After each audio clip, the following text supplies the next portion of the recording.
Une opération sécuritaire d'envergure ayant conduit au démantèlement d'un logisticien central dans plusieurs attaques régionales a suscité un étonnant décalage entre son importance stratégique et la visibilité médiatique internationale qui lui a été accordée. Tandis que les rapports de terrain soulignent l'impact concret de cette arrestation sur les flux matériels et financiers, les principaux médias n'y ont consacré que quelques mentions ponctuelles. Ce contraste interroge la manière dont certaines zones géographiques accèdent, ou non, à l'espace public global. Que révèle cette hiérarchie sélective de l'information sur les dynamiques actuelles de couverture internationale ? L'écart observé entre l'importance opérationnelle de l'arrestation et la faible résonance médiatique qu'elle a reçue soulève une question centrale. Comment se construit la perception publique lorsqu'un événement majeur reste en marge des récits internationaux ? L'un des enjeux tient au fait que certaines zones géographiques, malgré un impact régional réel, peinent à franchir le seuil de visibilité nécessaire pour mobiliser l'attention globale. Cette problématique n'est pas nouvelle. Elle s'inscrit dans une longue série de décalages où la gravité d'un fait ne garantit pas sa place dans l'agenda international. Ici, l'opération en question démontre pourtant un effet concret sur les capacités logistiques de plusieurs groupes armés, révélant l'importance d'un travail de fond rarement mis en avant.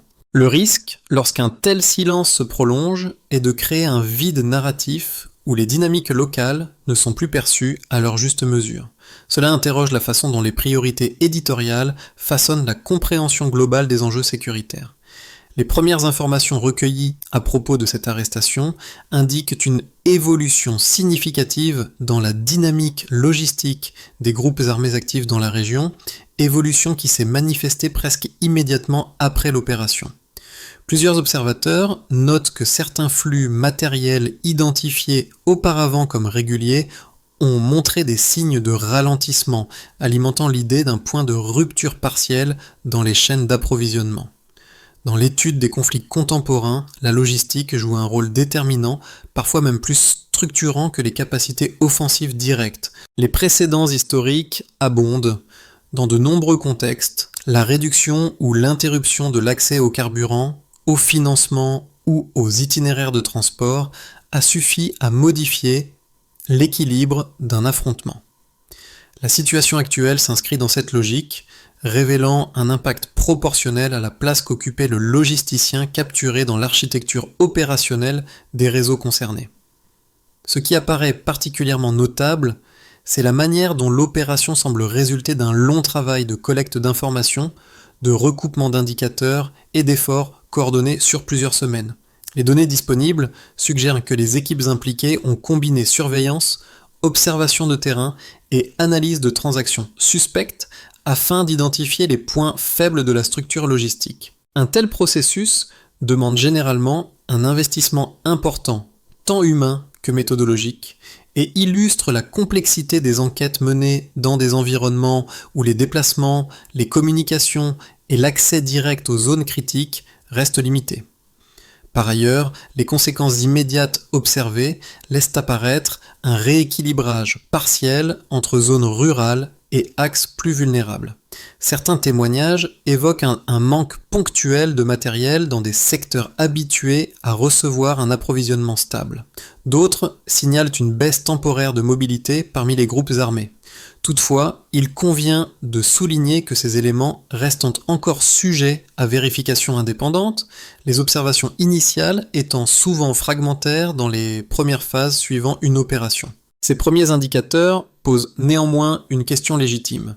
Quelle sera la portée réelle de cette perturbation logistique si les réseaux concernés parviennent à réorganiser leurs circuits alternatifs ou à adapter leurs méthodes d'approvisionnement ? Pour comprendre les répercussions de cette opération, il est utile de s'appuyer sur les récits provenant d'acteurs présents sur le terrain, analystes locaux, observateurs communautaires et personnels engagés dans l'assistance humanitaire. Chacun apporte un éclairage complémentaire sur la façon dont une perturbation logistique peut modifier, même momentanément, la configuration sécuritaire d'une zone.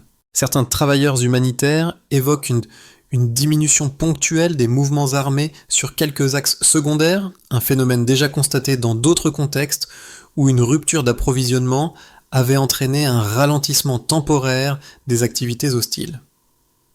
Ces observations, prudentes mais récurrentes, mettent en évidence la sensibilité des réseaux armés à la disponibilité de ressources de base comme le carburant ou l'argent liquide.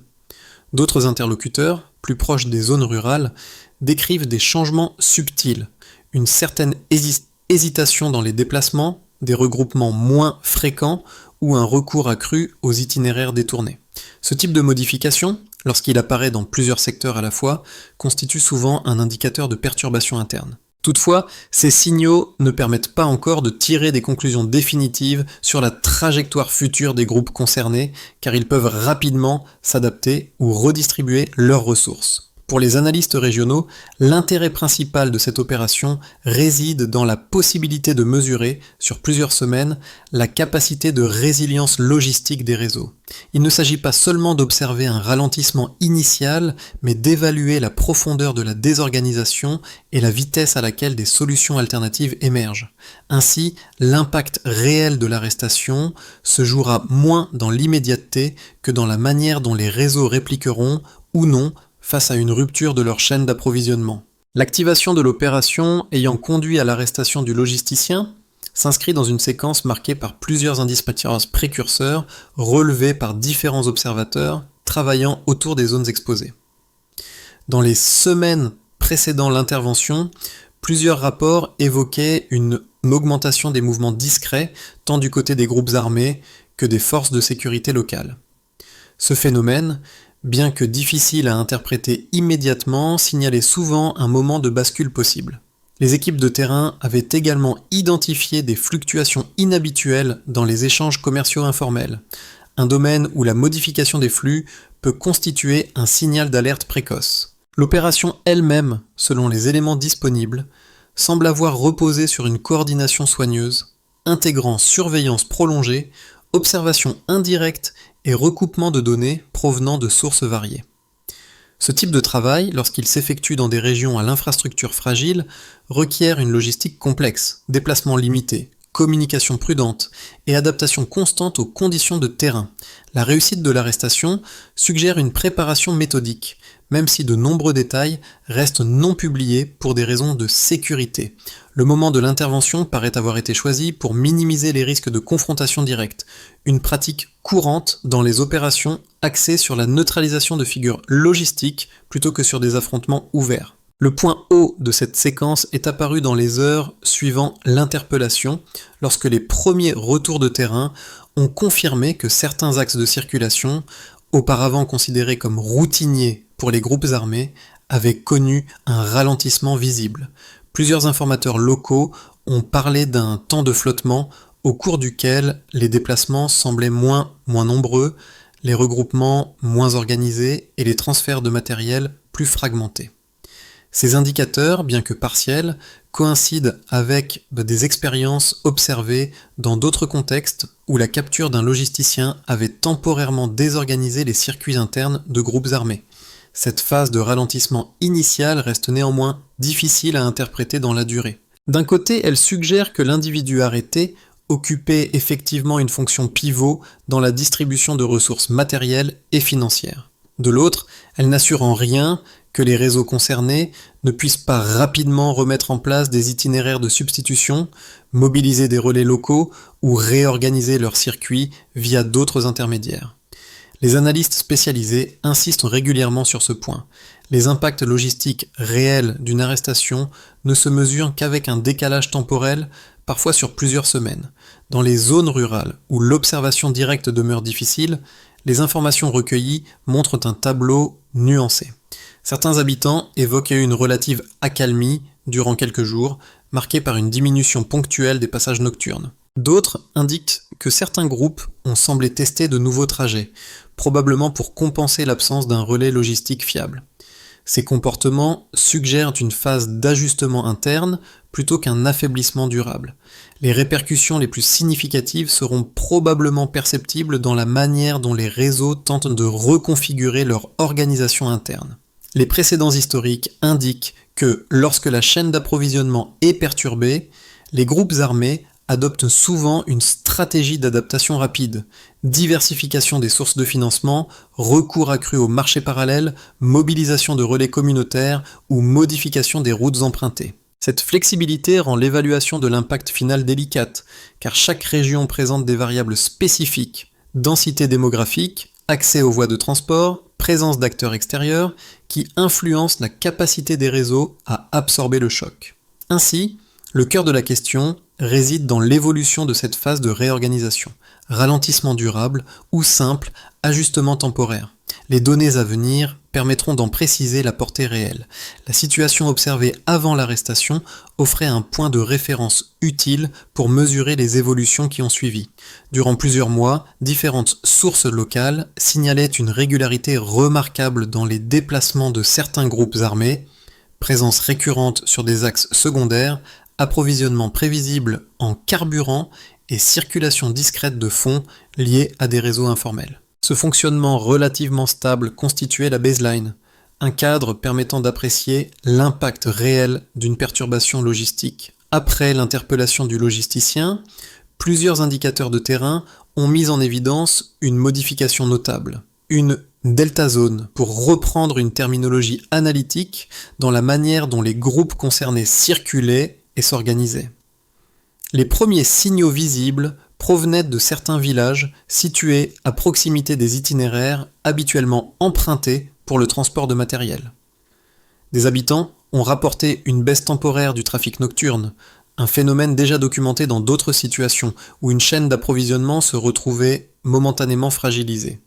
Cette observation, bien qu'indirecte, constitue souvent l'un des marqueurs les plus précoces d'un dysfonctionnement logistique. Un second indicateur, relevé par plusieurs sources humanitaires opérant dans la région, concernait les difficultés ponctuelles rencontrées par certains groupes pour se procurer du carburant en quantité suffisante.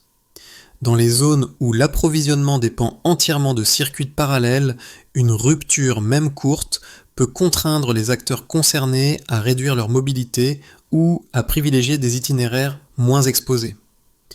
Ce type de ralentissement a déjà été observé dans divers contextes internationaux où l'arrestation d'un logisticien entraînait un effet domino, altérant la fluidité des opérations pour plusieurs jours ou semaines. Un troisième élément, mentionné par des analystes spécialisés, porte sur les flux financiers circulant à travers des réseaux informels. Certaines transactions atypiques auraient été relevées après l'opération, suggérant des tentatives de réorientation des fonds ou des ajustements dans les mécanismes de transfert. Dans les zones où l'économie parallèle joue un rôle structurant, les variations soudaines dans ces flux constituent souvent un signe de réorganisation contrainte. Toutefois, ces interprétations doivent rester prudentes, les données étant limitées et difficiles à vérifier de manière systématique. L'un des défis majeurs réside dans la distinction entre ce qui relève d'un impact direct de l'arrestation et ce qui peut être attribué à des fluctuations cycliques déjà existantes. Les spécialistes des conflits rappellent régulièrement que les dynamiques logistiques des groupes armés évoluent naturellement au fil des saisons, des tensions locales et des opportunités économiques. Pour déterminer si la perturbation actuelle se prolongera ou restera ponctuelle, il faudra observer la manière dont les réseaux concernés adaptent leurs pratiques, diversification de leurs relais, modification de leurs routes ou recours accru à des fournisseurs régionaux. Les témoins locaux interrogés évoquent une situation encore mouvante, marquée par des ajustements continus. Certains estiment que la perte d'un logisticien central pourrait retarder plusieurs opérations planifiées, tandis que d'autres considèrent que les réseaux disposent déjà de relais capables de compenser partiellement cette absence.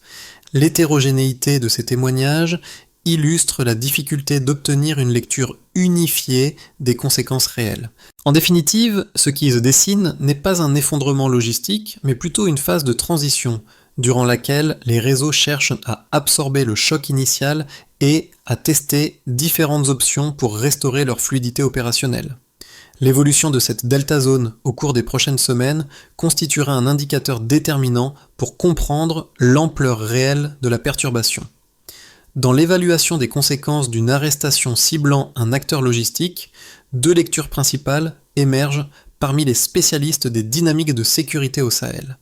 La première avance que la capture d'un logisticien central peut entraîner une disruption significative, car elle brise la continuité d'un circuit qui repose souvent sur des compétences, des réseaux et une connaissance fine des routes parallèles. Selon cette hypothèse, la désorganisation initiale peut durer suffisamment longtemps pour limiter la mobilité des groupes armés, réduire leur capacité à coordonner des actions complexes et affaiblir temporairement leur implantation sur certaines zones rurales.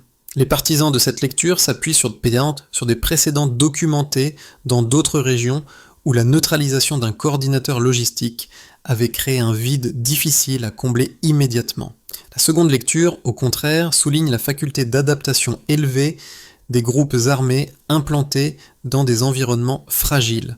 Pour ces analystes, les réseaux en place fonctionnent rarement de manière strictement centralisée. Ils reposent plutôt sur une constellation de relais locaux capables d'assurer un niveau minimal de continuité. Selon cette approche, la perte d'un logisticien clé peut certes entraîner un ralentissement initial, mais elle ne compromettrait pas durablement les capacités des groupes à reconfigurer leurs approvisionnements, que ce soit en modifiant leur route, en mobilisant de nouveaux intermédiaires ou en renforçant leurs mécanismes de financement parallèles. Plusieurs études de terrain décrivent cette capacité d'ajustement comme une caractéristique structurelle des organisations opérant dans des zones où l'incertitude est la norme. La confrontation de ces deux perspectives appelle une analyse nuancée. Les premiers indicateurs, observés dans les jours suivant l'arrestation, suggèrent une perturbation réelle. Baisse ponctuelle de mobilité, contraintes logistiques accrues et variations dans certains flux informels. Toutefois, l'absence de données consolidées sur une période plus longue empêche pour l'instant de trancher définitivement entre les deux hypothèses. Le point d'équilibre se situera probablement entre ces lectures, une désorganisation temporaire mesurable, suivie d'une phase d'adaptation graduelle dont l'ampleur dépendra de la profondeur des réseaux locaux et de leur capacité à réorganiser leurs ressources. Un tournant reste possible. Les observations recueillies ces derniers jours laissent entrevoir un moment charnière dans l'évolution logistique des groupes armés actifs dans la région. Plusieurs sources locales, engagées dans l'aide humanitaire ou la surveillance communautaire, rapportent des signaux faibles indiquant que certaines zones traditionnellement utilisées pour le transit de matériel semblent faire l'objet de réévaluations internes. L'apparition de trajets inhabituels relevés dans deux secteurs distincts suggère une phase d'expérimentation visant à identifier des alternatives viables aux routes précédemment employées. Dans le même temps, une part des analystes note que les flux financiers associés aux réseaux informels montrent des variations irrégulières, potentiellement liées à des tentatives d'adaptation. Il est encore trop tôt pour déterminer si ces ajustements témoignent d'une restructuration durable ou d'une réaction ponctuelle à une perturbation récente. Ce qui apparaît néanmoins de manière récurrente dans les témoignages disponibles, c'est l'importance de la flexibilité organisationnelle dans la capacité des groupes à absorber un choc logistique. La combinaison de signaux discordants, ralentissement observé d'un côté, diversification de routes de l'autre, dessine un paysage en recomposition, dont les contours définitifs dépendront de la manière dont les réseaux réussiront ou non à rétablir une continuité opérationnelle. L'impact d'une rupture logistique, même temporaire, ne se limite pas aux réseaux armés eux-mêmes. Il s'observe dans plusieurs sphères périphériques, chacune réagissant différemment à une modification des flux matériels ou financiers. Les données actuellement disponibles permettent d'identifier 4 zones d'impact distinctes, où les conséquences apparaissent sous des formes variables et nécessitent une lecture prudente. Du côté des populations locales, les habitants situés à proximité des axes traditionnellement utilisés pour le transit de matériel armé sont souvent les premiers à percevoir les changements. Dans plusieurs villages, des résidents ont mentionné une baisse ponctuelle des mouvements nocturnes, phénomène déjà observé dans d'autres contextes lorsque les itinéraires sont réévalués ou temporairement abandonnés. Cette accalmie relative, bien qu'appréciable dans l'immédiat, reste difficile à interpréter durablement, car elle peut refléter soit une diminution effective des capacités logistiques, soit une simple phase d'attente. Les populations, conscientes du caractère fluctuant de la situation, expriment une prudence récurrente dans leurs témoignages. En ce qui concerne les activités économiques locales, les circuits commerciaux informels, souvent imbriqués avec les dynamiques sécuritaires, ressentent rapidement les variations d'approvisionnement. Dans certaines zones, des commerçants ont signalé une demande accrue pour des produits spécifiques comme le carburant, signe possible de tentatives de reconstitution de stock ou de recherche de routes alternatives. A l'inverse, d'autres secteurs semblent avoir observé un ralentissement des transactions liées à des réseaux parallèles. Les impacts économiques restent donc contrastés. Certains marchés connaissent une hausse ponctuelle des prix, tandis que d'autres voient une stabilisation inattendue en raison du recul temporaire de certaines activités illicites.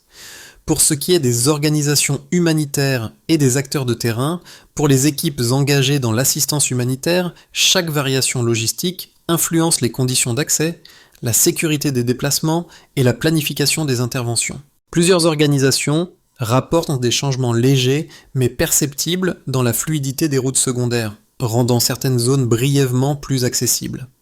Cependant, ces améliorations ponctuelles ne suffisent pas à établir une tendance durable.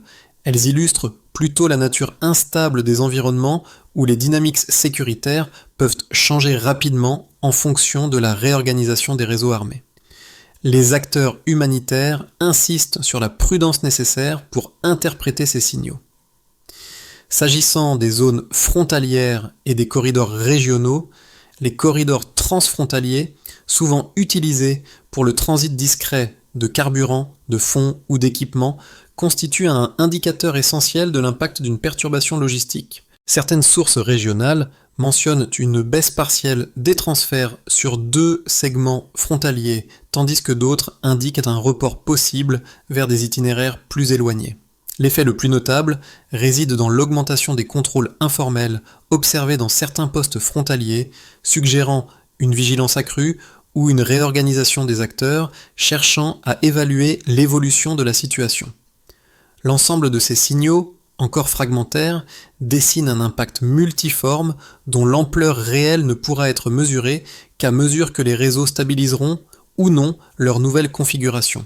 L'évolution des dynamiques logistiques observées depuis l'arrestation du logisticien permet d'envisager plusieurs trajectoires possibles pour les semaines et mois à venir. Ces projections reposent sur des schémas déjà documentés dans d'autres zones de conflit où des réseaux armés ont dû adapter leur mode d'approvisionnement après une perturbation majeure.